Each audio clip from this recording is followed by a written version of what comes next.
Jeremias capítulo 29, nós vamos ler juntos a palavra de Deus. É uma carta de Deus para o povo de Judá. Vamos ler juntos?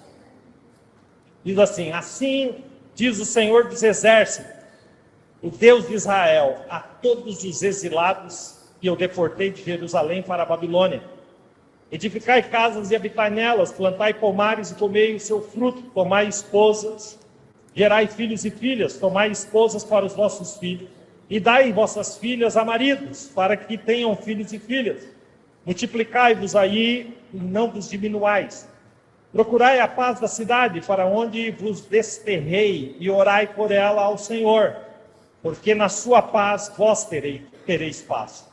Porque assim diz o Senhor dos Exércitos, o Deus de Israel: não vos enganem os vossos profetas que estão no meio de vós, nem os vossos adivinhos, nem deis ouvidos aos vossos sonhadores que sempre sonham segundo o vosso desejo, porque falsamente vos profetizam eles em meu nome. Eu não os enviei, diz o Senhor.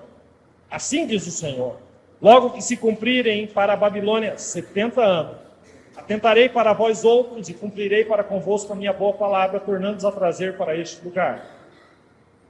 Eu é que sei que pensamentos tenho a vosso respeito, diz o Senhor. Pensamentos de paz e não de mal, para vos dar o fim que desejais.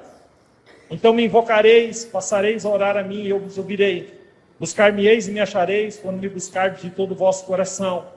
Serei achado de vós, diz o Senhor, e farei mudar a vossa sorte, congregar-vos-ei de todas as nações e de todos os lugares, para onde vos lancei, diz o Senhor, e tornarei a trazer-vos ao lugar donde vos mandei para o exílio.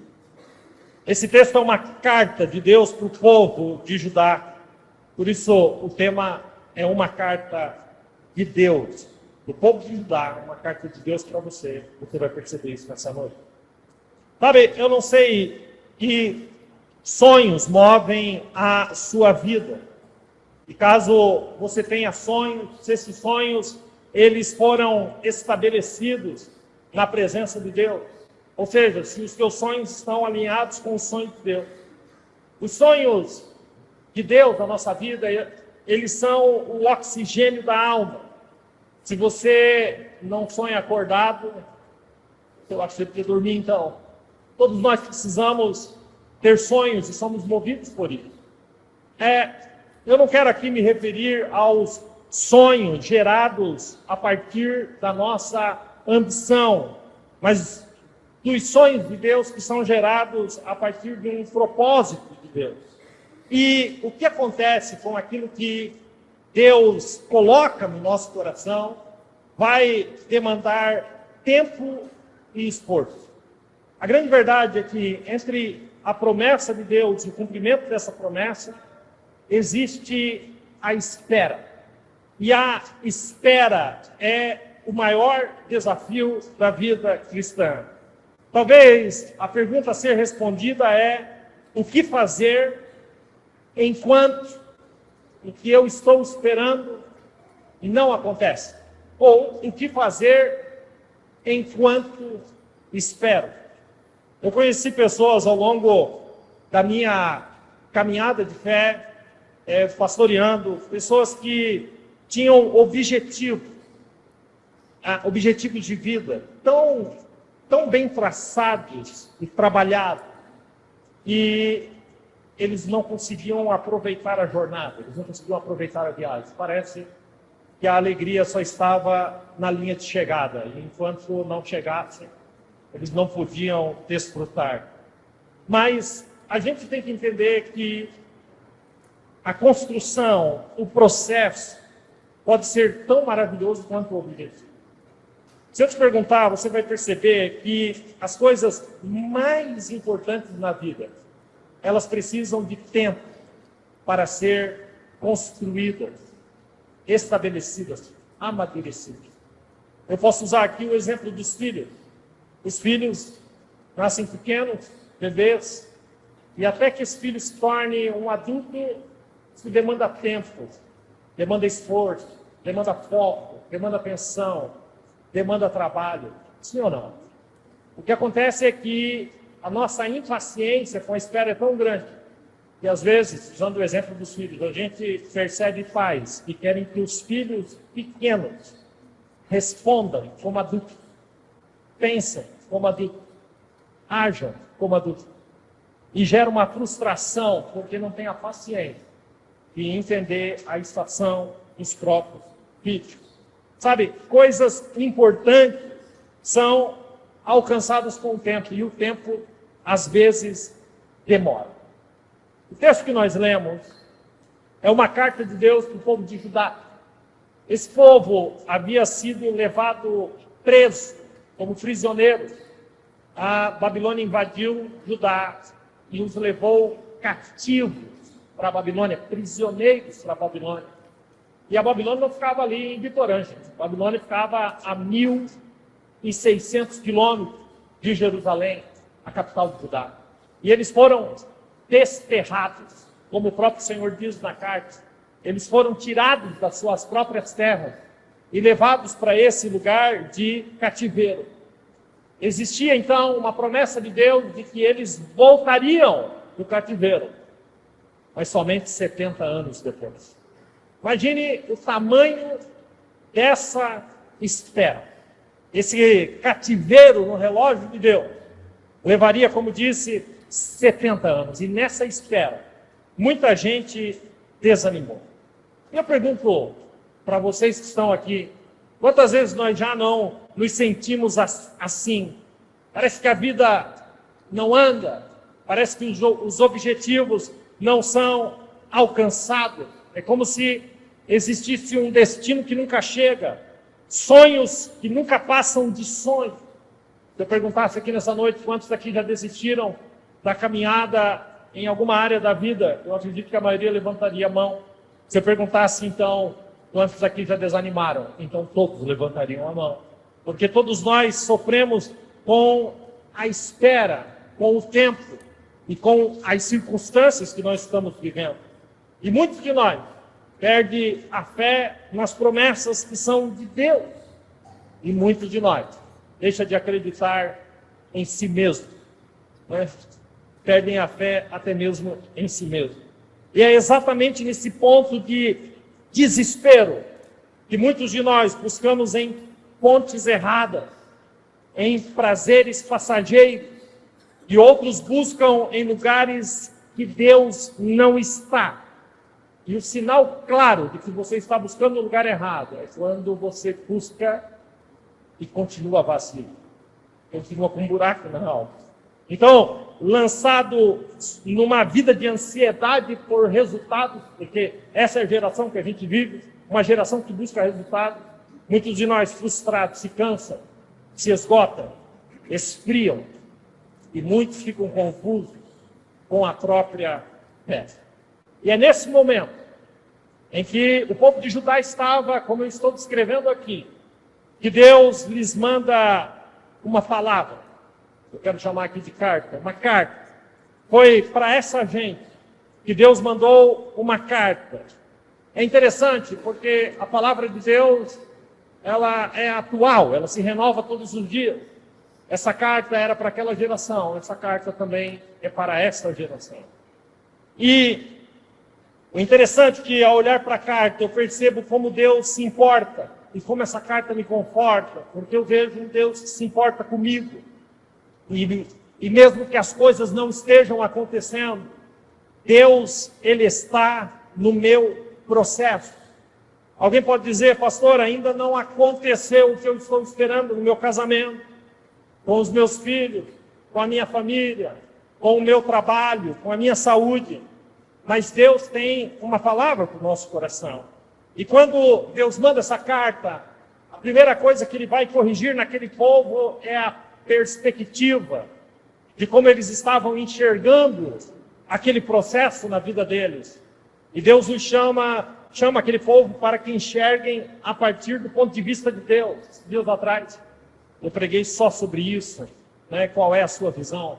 Enxergar a vida do ponto de vista de Deus, alinhar o coração a partir da perspectiva de Deus, sabe?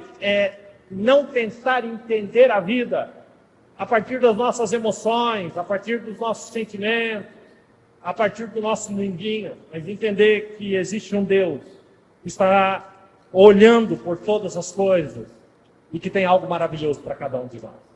Quando eu olho para essa carta, eu percebo como Deus foi escrevendo, ditando essa carta para Isaías. E ele vai trabalhando alguns pontos. E é esses pontos que eu quero trabalhar. O primeiro ponto que Deus vai trabalhar nessa carta é: Deus está no controle. Vamos dizer juntos? Deus está no controle. Você pode dizer isso para alguém que está perto de você? Deus está no controle. Você não vai querer que eu leia esse versículo, mas eu vou ler mesmo. Assim diz o Senhor dos Exércitos, o Deus de Israel, a todos os exilados, que eu... Quem está falando? Deus está falando. Que eu deportei de Jerusalém para a Babilônia. Deus está deixando uma coisa clara que a gente não gosta de saber. Deus está deixando claro: vocês estão aí porque eu os coloquei aí. É como se Deus dissesse: vocês não são vítimas das circunstâncias. Vocês não são vítimas de Nabucodonosor, o rei da Babilônia. Vocês são parte de um plano que eu tenho. E vocês estão onde estão, porque eu quero que vocês estejam onde vocês estão. Sabe? Quando eu leio esse versículo, eu não sei você, mas para mim é difícil compreender a vida por essa perspectiva. Entender que até as maiores provações fazem parte de um propósito eterno. Isso é muito desafiador, mas entenda. A gente tem que entender algumas coisas. A primeira delas é que Deus não está, gente, atrás de um balcão de mercearia, esperando você chegar no balcão, fazer o seu pedido, pagar alguma coisa e levar embora o que você quer.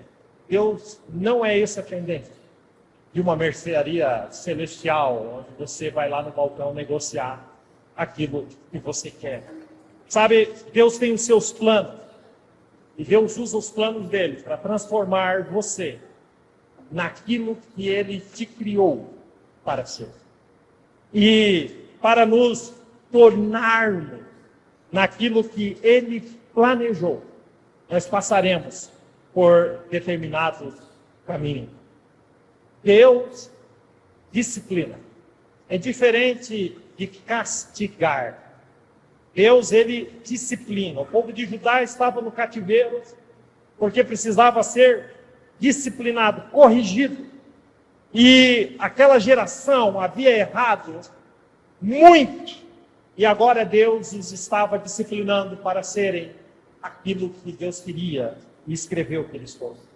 E a disciplina, ela não é confortável. E cada um de nós reage de uma forma.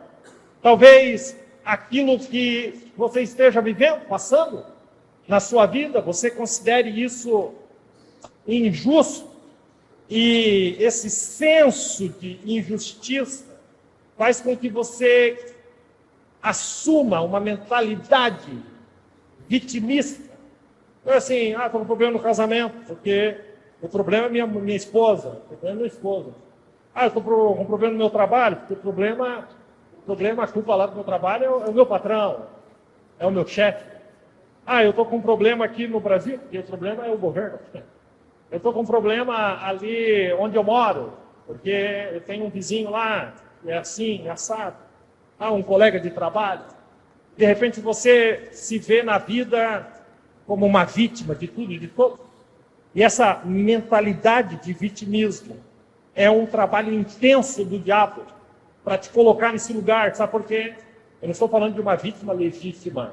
Eu estou falando de uma mentalidade de vitimismo, onde você entra num lugar que não deveria entrar.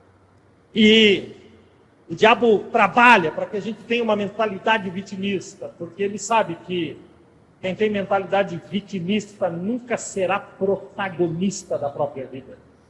Sempre vai ficar para baixo, nas bordas da existência. E a tendência do povo de Judá era ser como vítima. Esse rei Nabucodonosor nos trouxe para cá.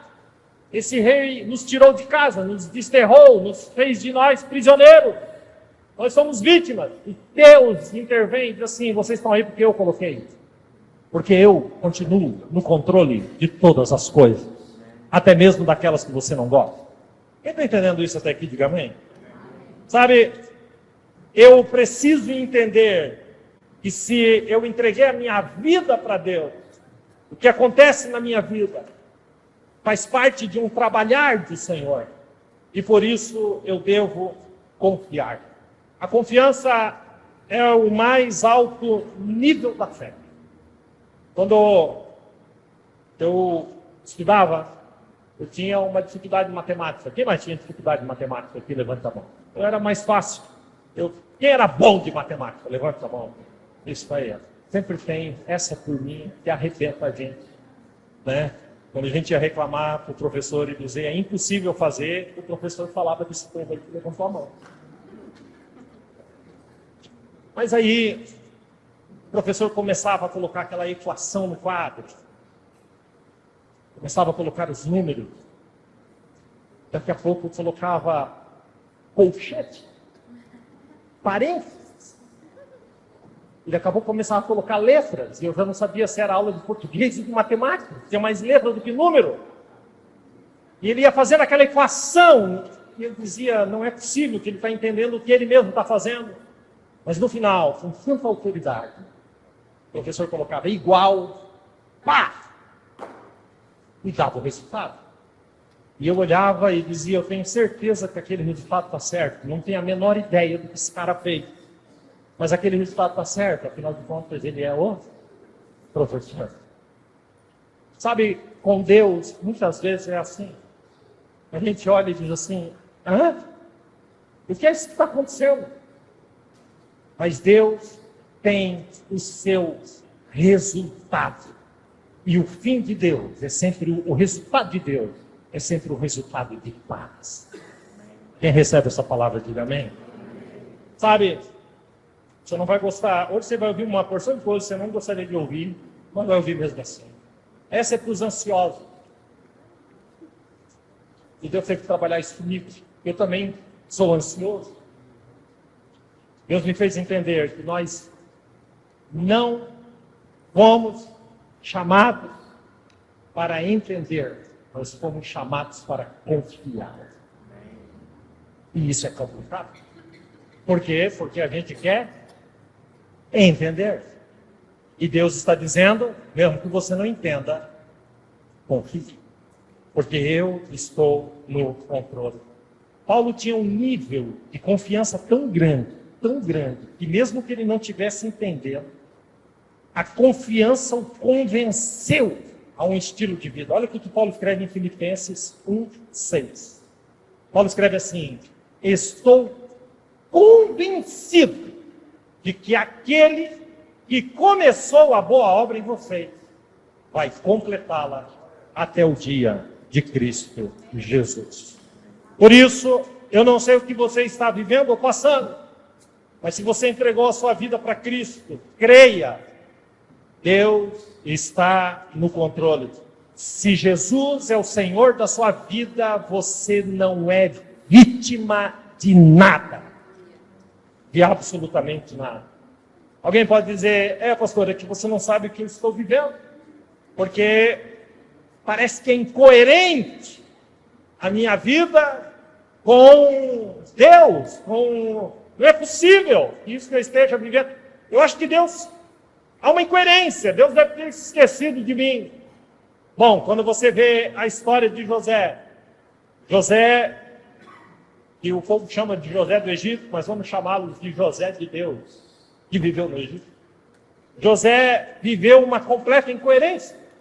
Ele teve sonhos, e sonhos de Deus. E depois que ele teve os sonhos de Deus, a vida dele virou do avesso. Foi vendido pelos irmãos, por uns ismaelitas que estavam passando em direção ao Egito, traído pelos próprios irmãos, vendido pelos ismaelitas à casa de Potifar, da casa de Potifar, foi caluniado, lançado na prisão. Isso é totalmente incoerente. E há um cálculo mínimo de 13 anos nessa história. Não são 13 dias, não são 13 meses. São 13 anos vivendo nesta incoerência. Mas o que sustentou José foi a sua confiança em Deus. E Deus não precisou ficar dando sonho para José todos os meses, para José não desanimar. Deus deu lá no começo e ele acreditou e confiou e ponto final. Deus disse e está acabado. Mesmo que eu não entenda. Quando finalmente José agora encontra os seus irmãos, agora ele numa posição de governador do Egito, os irmãos estão petrificados de medo, pensando que José iria tratá-los com vingança, mandar matá-lo. Mas a resposta, o que José que vai confortar os irmãos. Olha esse texto, Gênesis 45, de 5 ao 8. Olha José falando para os irmãos: agora não fiquem tristes nem aborrecidos com vocês mesmos, por terem me vendido a fim de ser trazido para cá. Foi para salvar vidas que Deus me enviou. Ele está dizendo: vocês acham que a maldade de vocês ia atingir o meu coração? Pois toda a maldade de vocês, Deus transformou em bem. E Ele estava no controle de todas as coisas. Olha o que ele diz: foi para salvar vidas que Deus me enviou na frente de vocês. Aí ele continua: já houve 2 anos de fome no mundo, e ainda haverá mais 5 anos em que ninguém vai preparar a terra nem colher. Mas, escute agora: Deus me enviou na frente de vocês, a fim de que Ele, de um modo maravilhoso, salvasse a vida de vocês aqui nesse país e garantisse que teriam descendentes. Portanto, mais uma vez, não foram vocês que me mandaram para cá, mas foi Deus. E Ele me pôs como o mais alto ministro do rei, e eu tomo conta do palácio dele, sou governador de todo o Egito. Alguém precisa ouvir isso. A sua vida está nas mãos de Deus. Deus está conduzindo, Deus tem um plano, confie. Você pode dizer isso para alguém? Confie, a sua vida está nas mãos de Deus. Segundo ponto dessa carta: seja produtivo no lugar que você está. Eles estão lá no cativeiro. E olha o que Deus vai dizer para eles: fiquem em casa, habitem nas casas, plantai pomares, comei seu fruto, tomai esposa, gerai filhos e filhas, tomai esposas para vossos filhos, e dai vossas filhas a maridos, para que tenham filhos e filhas. Multiplicai-vos aí, não vos diminuais. Procurai a paz da cidade, para onde eu vos desterrei. E orai pelo lugar que vocês estão, porque na paz desse lugar, vocês terão paz. Vou fazer uma pergunta: se você está vivendo numa situação familiar difícil, se você está em um emprego ruim, Deus está dizendo: seja produtivo no lugar que você está. Se você não está no lugar que você sonhou estar, faça desse lugar a antessala desse sonho, do lugar que você vai chegar. Olha o que Deus está dizendo para esse povo que estava desterrado. É como se Deus dissesse: faça desse tempo de espera um tempo produtivo. Ele está dizendo: não cruze os braços. Mude o ambiente, mesmo que o ambiente não seja o melhor lugar. É como se Deus estivesse dizendo: vocês foram chamados para mudar o ambiente. É como se Deus dissesse: vocês não são termômetros, vocês são termostatos. O termômetro, ele apenas dá a temperatura do lugar. Ou seja, o termômetro, ele mede a temperatura. Ele é refém do ambiente. A temperatura que tiver é o que vai marcar e ponto final. Mas o termostato não. Onde ele chega, com o seu calor, com a sua capacidade, ele muda o ambiente. E é com esse pensamento que Jesus vai nos falar em Mateus 5, versículo 14. Ele diz: vocês são a luz do mundo. Não se pode esconder uma cidade construída sobre um monte. Escute agora. Ninguém acende uma lamparina para colocá-la debaixo de uma mesa. Pelo contrário, a lamparina é colocada no lugar próprio, para que ilumine, ou seja, para que mude todo o ambiente e alcance todos os que estão naquela casa. Aí ele diz, assim também a luz de vocês, não importa o ambiente, a luz de vocês deve brilhar para que os outros vejam as coisas boas que vocês fazem e louvem ao Pai de vocês que está no céu. Jesus está dizendo, Deus está dizendo para esse povo de Judá, Jerusalém é o seu alvo, vocês vão voltar, Jerusalém é o sonho, mas enquanto isso não acontece, enquanto vocês não alcançam esse lugar, sejam produtivos, façam da Babilônia um lugar melhor. Então o que Deus está dizendo? Faça da sua casa um lugar melhor, faça dos seus relacionamentos um lugar melhor, faça da sua família um lugar melhor, faça do seu trabalho um lugar melhor. E em nome de Jesus, receba essa palavra.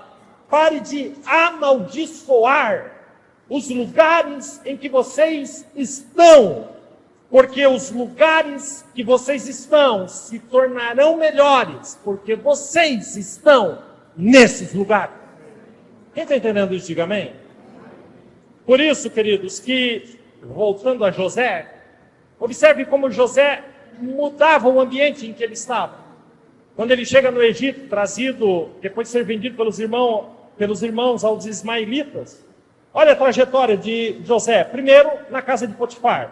Gênesis 39, versículo 1 ao 4, diz assim, José havia sido levado para o Egito, onde o egípcio Potifar, oficial de Faraó, capitão da guarda, comprou-o dos ismaelitas que o tinham levado para lá. Leia comigo agora. O Senhor estava com José. Vamos de novo? O Senhor de modo que José prosperou. Mas peraí, ele estava escravo na casa de um egípcio, é isso mesmo. E passou a morar na casa do seu senhor egípcio. Quando o senhor, Potifar, percebeu que o Senhor estava com ele, e o que fazia, e que o fazia prosperar em tudo que realizava, agradou-se de José e tornou administrador de todos os seus bens. Ele chega na casa em que ele seria um escravo e ele muda aquele ambiente. A mulher de Potifar agora quer se deitar com José e agarra na sua capa para puxá-lo para a cama. E ele diz, jamais pecaria contra Deus e contra o meu senhor, Potifar que me comprou. E ele sai correndo e aquela mulher então inventa uma calúnia de uma tentativa de estupro de José contra ela. E Potifar, com o coração pesado, é obrigado a mandá-lo prender. Então ele vai para a cadeia, caluniado. Vamos ver a história da cadeia. Gênesis 39, 20. Mandou buscar, acompanhem comigo ali, mandou buscar José e o lançou na prisão em que eram postos os prisioneiros do rei. José ficou na prisão. Agora vai comigo. Mas o Senhor estava com ele. O Senhor estava com ele e o tratou com bondade, concedendo-lhe a simpatia do carcereiro. O cara mudou a casa de Potifar, agora foi lançado na prisão. O que ele está fazendo? Mudando a prisão. Escute isso. Por isso o carcereiro encarregou José de todos que estavam na prisão, e ele se retornou responsável por tudo o que lá sucedia. Deixa eu fazer uma pergunta e eu quero que você responda com convicção. Deus está com você? Meu Deus, Jesus Cristo. Essa é a convicção? Você vai responder com sim. É com sim ou não. Deus está com você? Sim. Então mude qualquer lugar em que você colocar o seu pé. Porque Deus está com você. Então a sua casa, por causa de você, tem que ser melhor. Você não é vítima. Você faz parte de um plano. José, onde chegava, e cada vez foi piorando. Onde ele chegava, dizia que uma coisa, se eu estou aqui, Deus está comigo. Eu penso que o dia que ele chegou na prisão, e o carcereiro falou assim, qual que é o seu nome? José. Então, uma vaga para José. José disse para ele, não, vaga para 2. Porque onde eu vou, Deus vai comigo. Onde eu coloco o meu pé, Deus vai junto. Então, a vaga é para 2. Eu vou entrar na prisão, mas ele vai entrar junto comigo. Vocês estão entendendo isso? É ter a capacidade de entender que aquilo que carregamos pode mudar qualquer ambiente. Mas uma parte daquela geração de Judá, que estava lá no cativeiro babilônico, só lamentava. Olha o que eles escreveram no Salmo 137, versículo 1 ao 4. Sentados na beira dos rios da Babilônia, chorávamos quando lembrávamos de Jerusalém. Penduramos as nossas liras, os nossos instrumentos de corda nas árvores que havia ali. Aqueles, os babilônicos, que nos levaram como prisioneiros, mandavam que cantássemos. Eles diziam, cante para nós as canções de Sião. Mas em terra estrangeira, como podemos cantar o hino a Deus, Senhor? Olha a lamentação. É a primeira vez que eu estou vendo os babilônicos dizendo assim, evangeliza a gente. Canta as canções lá de Sião. Os caras estão dizendo, como que a gente vai cantar um hino? A gente está numa terra estrangeira. Deus manda uma carta. Ele diz, para com isso. Mude o ambiente onde vocês estão. O povo que está aí está pedindo, pelo amor de Deus, para ouvir as canções de Sião. Cantem para eles. Falem do meu nome. Mudem o ambiente. Gente, essa palavra é para algumas pessoas muito específica.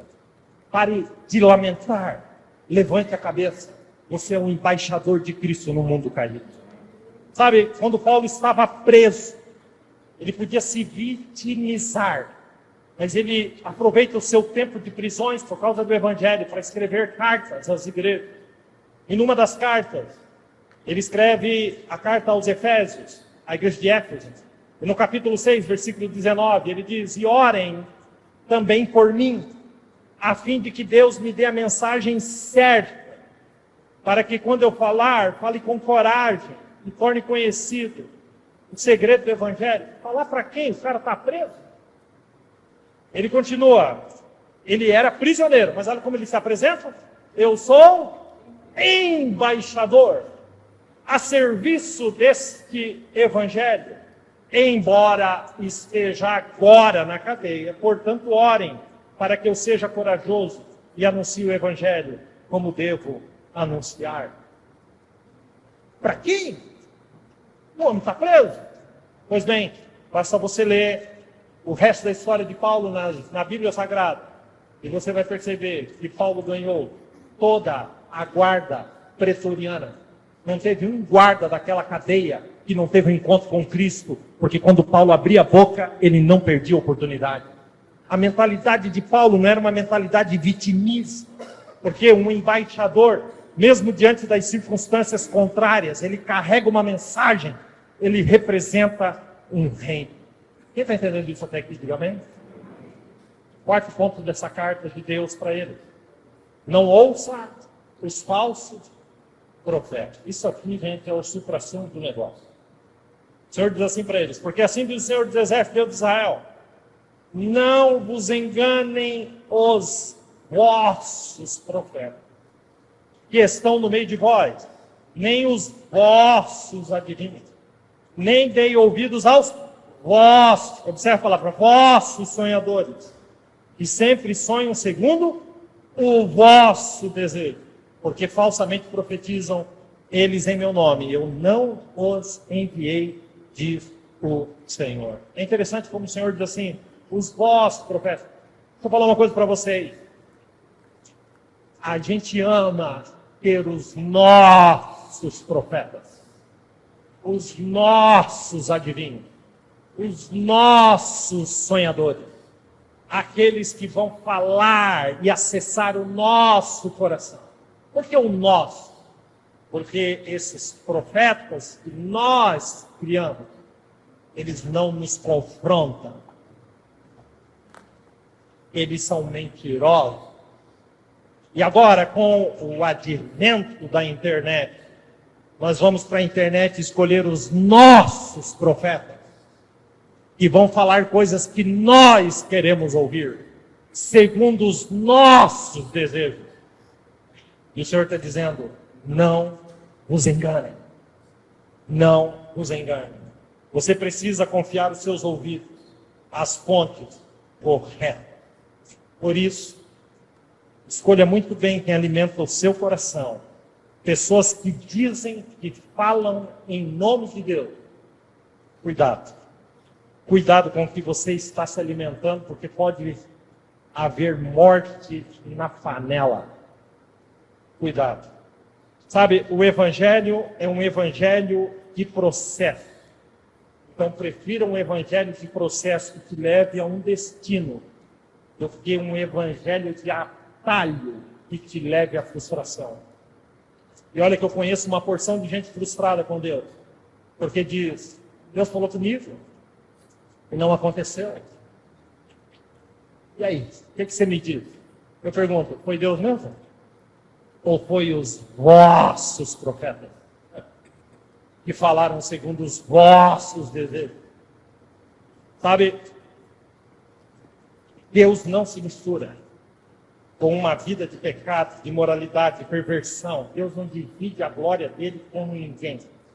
Deus, gostando a gente ou não, Deus não aceita o nosso pecado, mesmo que alguém diga o contrário. Então o que as pessoas fazem? Elas estão vivendo numa vida de pecado, mas escolhem os seus profetas para dizer para elas que está tudo bem, que elas não precisam mudar, e que pode ser assim, porque Deus as aceita desta forma, mesmo que elas permaneçam dessa forma. O Senhor está dizendo, não se engane.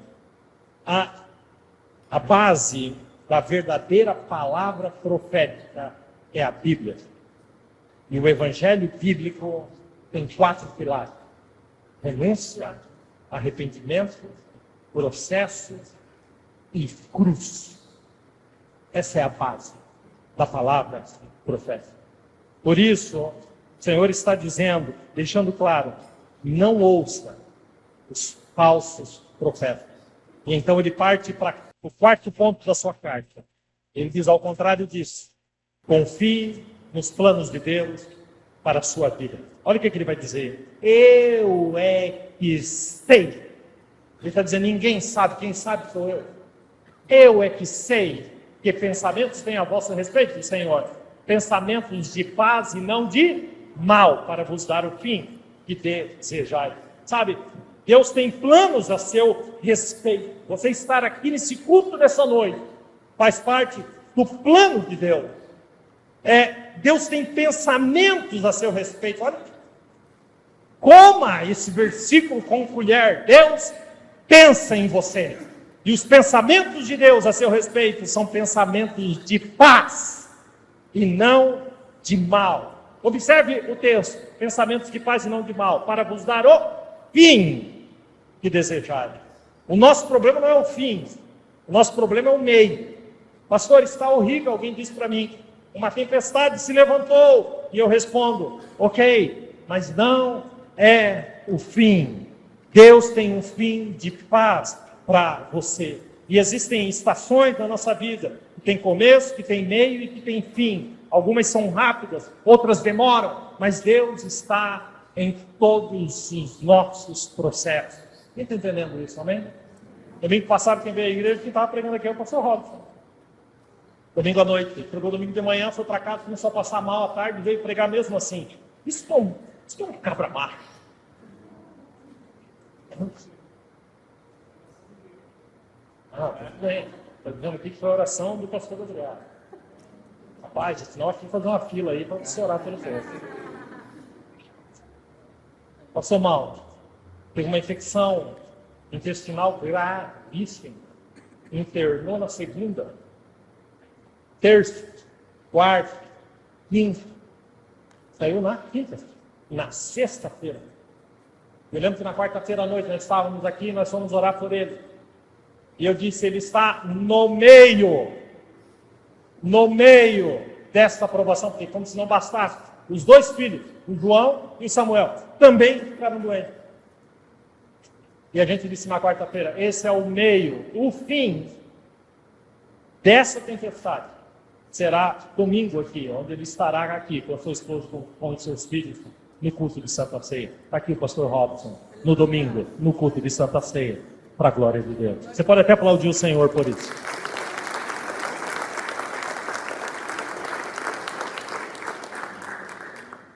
Salomão escreve em Eclesiastes 7:8, melhor é o fim das coisas do que o seu princípio.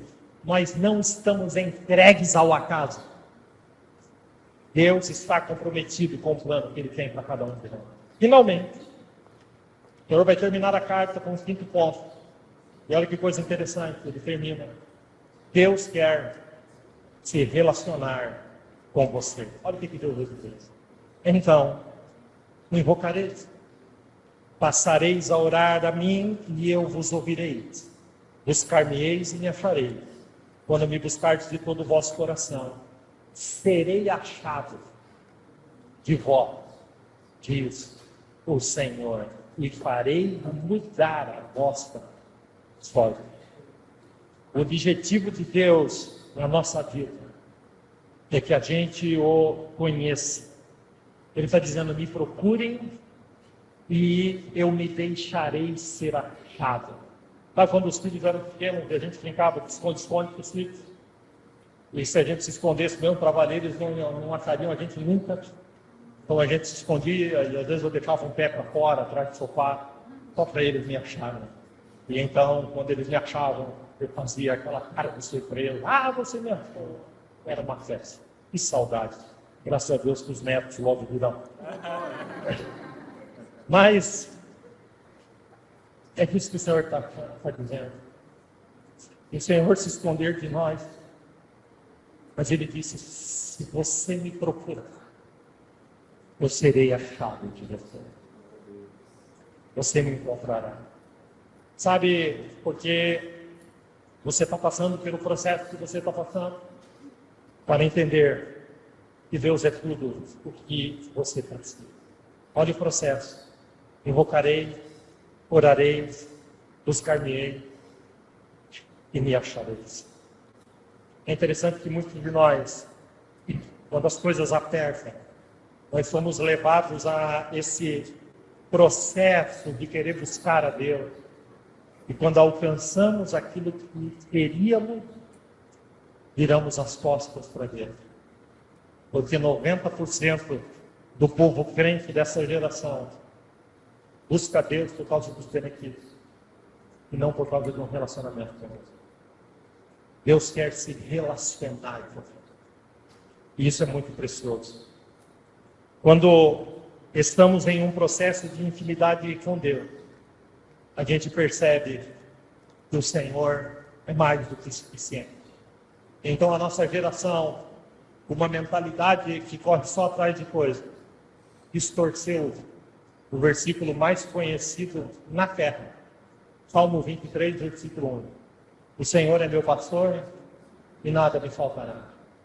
Então me responde, como que o Senhor sendo meu pastor, já me faltou coisas?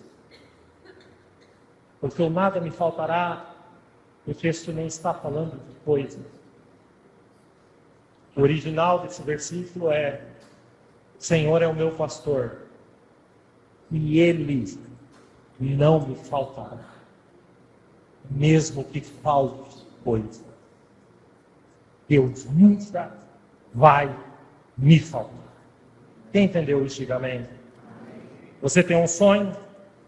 Enquanto isso não acontece, levante-se e lute. Viva os processos de cabeça erguida, porque Deus, Ele é suficiente. E não abra mão da confiança em Deus, porque nós não somos como aqueles que retrocedem e são destruídos. Olha o que o escritor aos Hebreus escreveu em Hebreus 10, 35. Não abram mão da confiança que vocês têm, porque a confiança será ricamente recompensada. Escute agora.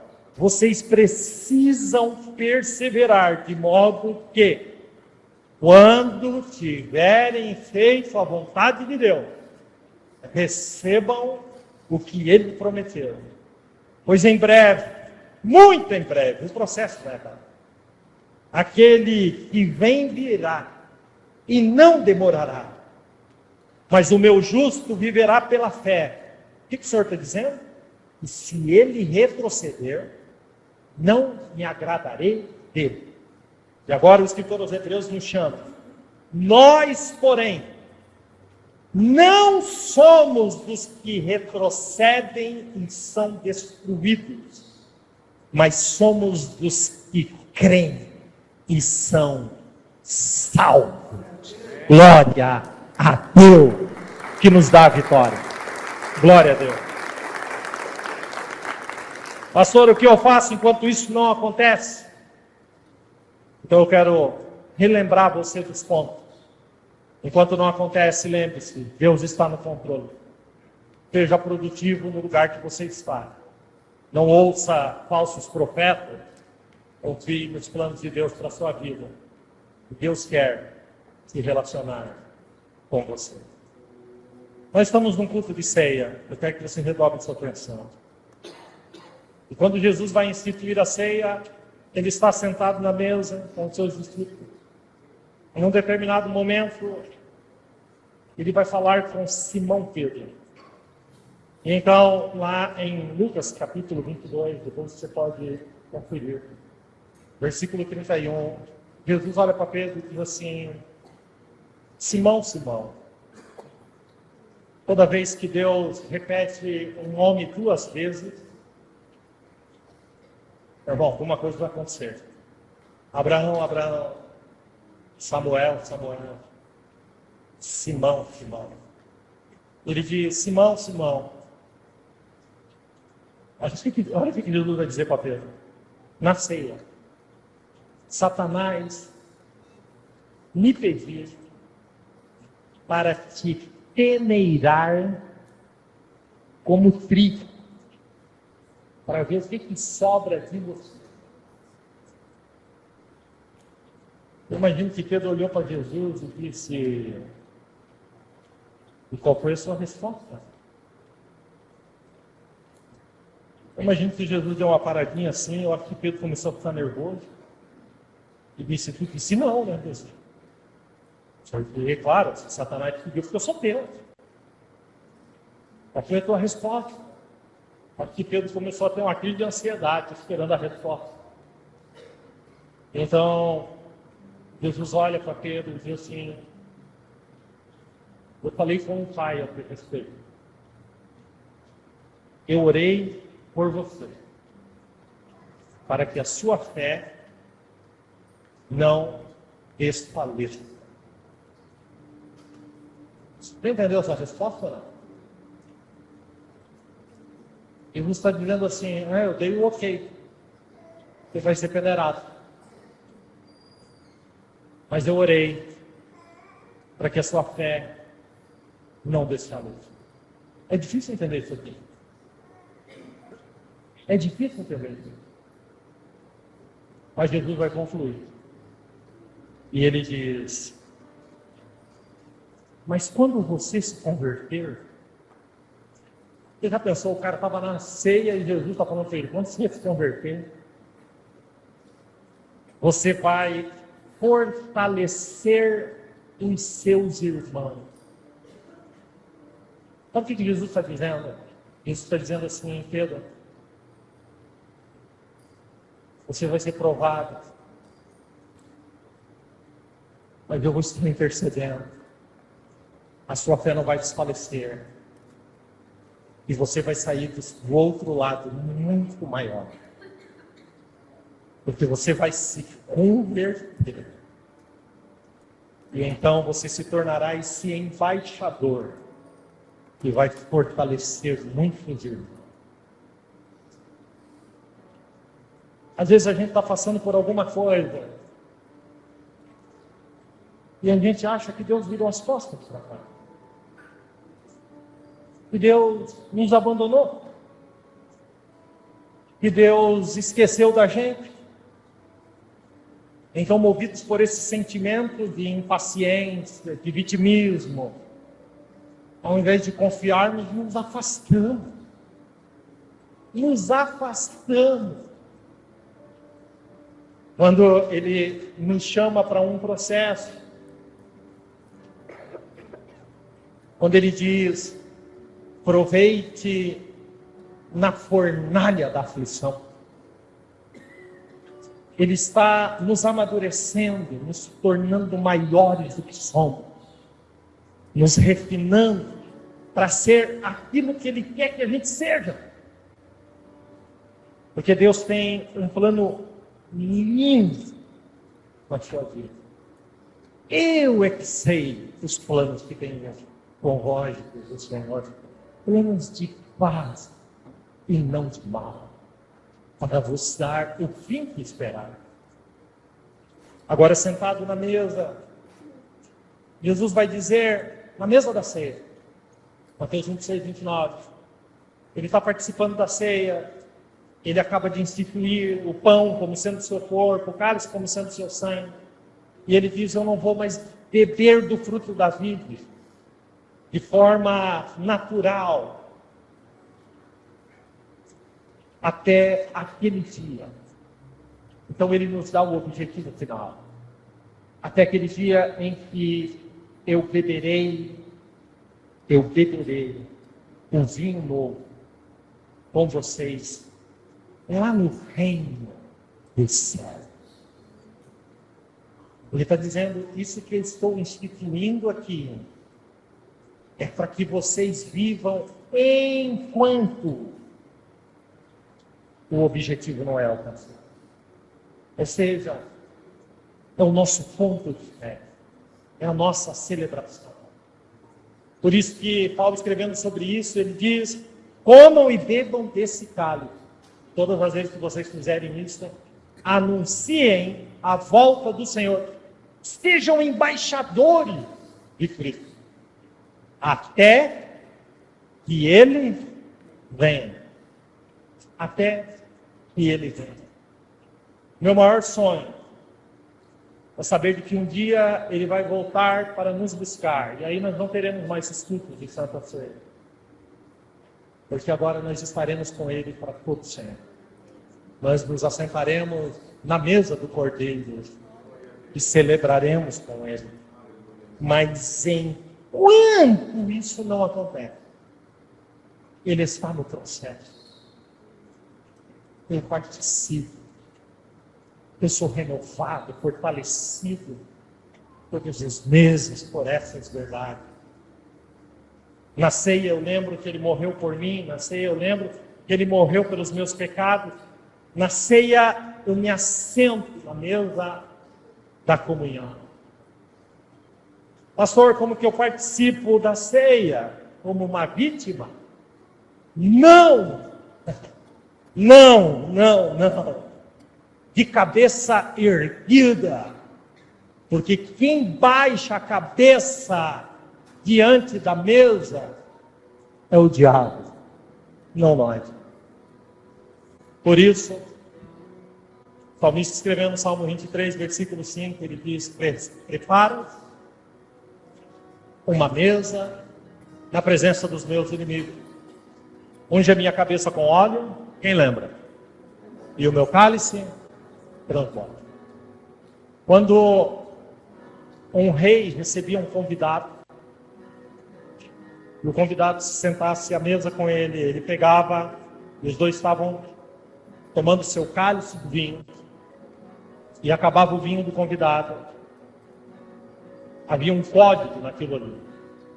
O rei então pegava a jarra de vinho, colocava vinho para o convidado. Se ele colocasse meio cálice, ele estava dizendo, chega, deu, pode ir embora, acabou. Não quero mais continuar. E então, ao ver o cálice meio cheio, o convidado tomava de uma única vez. Vossa Majestade saía da mesa e ia embora. Se o rei enchesse o cálice até em cima, ele estava dizendo: eu estou gostando de ter você aqui. A conversa está boa, vamos continuar. Mas quando o rei recebeu o filho, o rei se alegrava tanto, que ao encher o cálice, ele transbordava o cálice. O cálice derramava na mesa. E ele dizia: eu estou muito feliz, porque o meu filho está sentado à mesa comigo.